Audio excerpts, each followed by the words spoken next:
Hi everyone, welcome to the BioEdge. The amphibians of the world are mainly divided into frogs on the one hand and salamanders on the other. And although there are many frogs and many salamanders out there, what's remarkable is that salamanders are really restricted to the northern hemisphere, whereas frogs are extremely widespread, even on islands as remote as Fiji and New Zealand. And so frogs are apparently more successful than salamanders, which is extraordinary because the salamanders are the more original or more primitive in terms of their body design relative to the ancestral amphibian that crawled out of the primordial slime 370 million years ago. So why is it then that salamanders, which have such a bog standard body form with four fairly similar legs, a long back, and a nicely developed tail, why are the salamanders so restricted in their occurrence in the world today, being found basically only in North America and Eurasia? Now, before we can answer that question, we really have to understand a bit more about this yawning chasm, as it were, between frogs and salamanders in terms of basic body plan. Now, everyone knows that frogs do not have a tail, whereas salamanders not only retain a tail, but they have a wonderfully long tail. And so what's puzzling about most species of amphibians in the world today is this extreme discontinuity, this yawning chasm, as I put it, between complete taillessness in the many types of frogs out there and the extremely developed tail of salamanders. How can such a yawning chasm come into existence with no intermediates?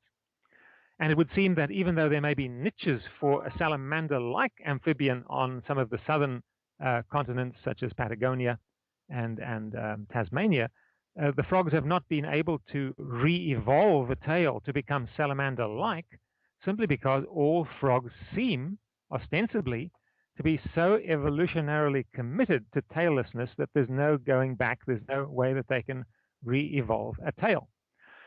Now, we may have to devote 2 bio bullets to this topic to get to the bottom of it, but what I'd like to do for now is go into this false belief that frogs are tailless, because this is one of those topics in biology which seems 100% obvious until you actually start thinking about it. And then when you really think about the taillessness of frogs, you realize that you're virtually completely wrong about it in the sense that in at least 2 different ways, frogs do retain tails, and there should be no problem for frogs to re-evolve a tail in emulation of salamanders in salamander niches in the southern continents if conditions favored that development. So we're saying that frogs do indeed possess a tail in ways that I'll explain in a minute, and that there's a great puzzle in the observation that frogs have not re-evolved the tail, because they could easily do that. Now, how can we claim here at the BioEdge that frogs do have a tail? Well, it's easy. There's 2 ways in which frogs can be proven to have a tail, and neither of these is in any way controversial. All we're doing here is we're bringing these observations into some kind of perspective, and we're saying, well, the common perception of a frog is actually quite biased and misleading. Firstly, everyone knows that frogs come from larvae. If the larvae are free swimming and free foraging, we call them tadpoles. But even those frogs that develop wholly in the egg on land still have a larval form within the egg. And all frog larvae, of every single one of the 5,000 odd frog species in the world today, all have a tail. The tail may only be embryonic, or it may be a great big whopping tail, 6 inches long, like you find in the paradoxical frog in the Pantanal of Central South America. But all tadpoles have a tail, all larval frogs have a tail, and so there should be nothing easier than, by adjusting metamorphosis, retaining that tail in the adult frog. We know that within salamanders, there are all kinds of permutations in which metamorphic developments are shifted relative to each other. And the most famous of these, of course, is the retention of gills, larval gills, in the sexually mature axolotl. So we know that amphibians do this all the time. There are various organs that metamorphose at different times in the sequence, and simply by mixing and matching these metamorphic points, you should very easily be able to retain the tadpole's tail into the legged adult form of the frog, and indeed to the point of sexual maturity, thus instantly reinstating the tailed body of the ancestral amphibian in the form of an adult frog with a tail. It doesn't involve reinventing anything. It just involves taking the tail that already exists in the life history of the frog in its larval stage and simply retaining it instead of reabsorbing it. So there you are. Every adult frog has a tail in its larval stage and could potentially retain it in much the same way as an axolotl breeds with its gills still intact. Secondly, and even more amazingly, if you go back to the textbook illustrations of frog skeletons, you will discover that within the posterior half of the torso of every frog out there, there is a tail buried inside the body. It's called a urostyle. It appears to be the sacral vertebral column, but it's not the sacral vertebral column because frogs have only one sacral vertebra, in contrast to, for example, birds. And if you look on the back of a frog and you find that kind of peak or hump that's so characteristic of the back of a frog, all the way down from that peak to the cloaca, to the hind end of the frog, that's all internalized tail. The real backbone ends in front of that peak, and then the second half of the body, the half between the peak and the point between the legs, is actually tailbone encapsulated by or enveloped by an extended body that takes the cloaca backwards far beyond where it would normally be. So in most animals, including salamanders, the tail only begins where the cloaca ends. But in frogs, amazingly enough, the entire tailbone, called the urostyle, has been pulled forwards and now lies entirely anterior to the cloaca.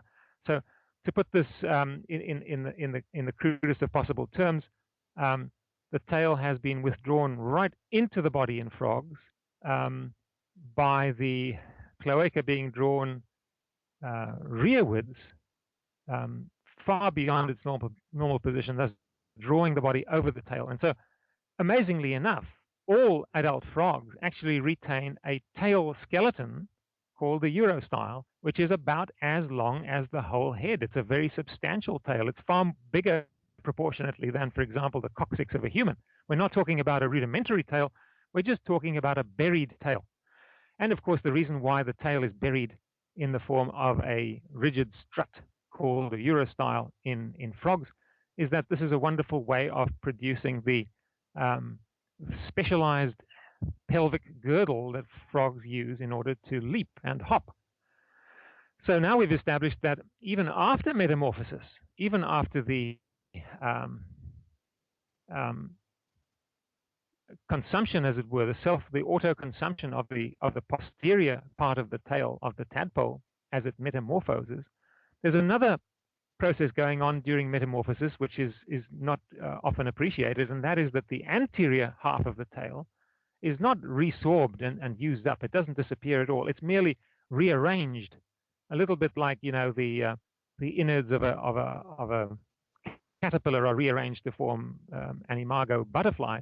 The anterior half of a tadpole's tail is rearranged to be internalized, but is still very much there. And all that would need to happen in the process of natural selection, if some lineage of frogs were to set out to emulate salamanders and to adopt the salamander-like body form on the southern continent, would be for that urostyle slowly to come back out again.